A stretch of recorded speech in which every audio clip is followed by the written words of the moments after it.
exprime sa solidarité avec les populations kurdes au Rojava comme elle l'a fait les années passées et exige l'arrêt de l'agression d'Erdogan contre les populations.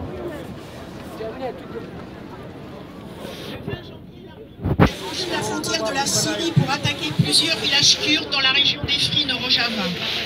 Après avoir réduit son peuple au silence en mettant en prison des milliers de journalistes, d'avocats, d'élus du peuple, d'enseignants, et après avoir limogé des dizaines de milliers de fonctionnaires, Erdogan viole la frontière d'un pays riverain pour s'attaquer à la population qui y réside. Aucune protestation n'a été émise par ce qu'on appelle souvent à contresens la communauté internationale. Aucun membre de l'OTAN n'a protesté contre les agissements de leur allié, la Turquie, qui possède la deuxième armée de leur organisation selon ses membres. Les preuves ont été apportées du soutien de la Turquie aux milices terroristes multiples en Irak et en Syrie notamment.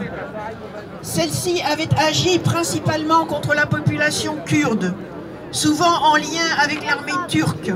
Leur défaite militaire explique sans doute que maintenant c'est directement à l'armée turque de finir le travail.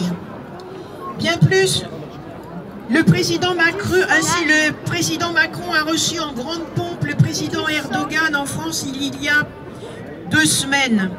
Pour ajouter au cynisme, ce voyage coïncidait avec la commémoration du 5e anniversaire de l'assassinat de 3 militantes kurdes à Paris. La justice française a pourtant désigné comme commanditaires probables les services secrets turcs en lien avec les plus hautes autorités de l'État. Se prévalant certainement de cette rencontre, Erdogan s'est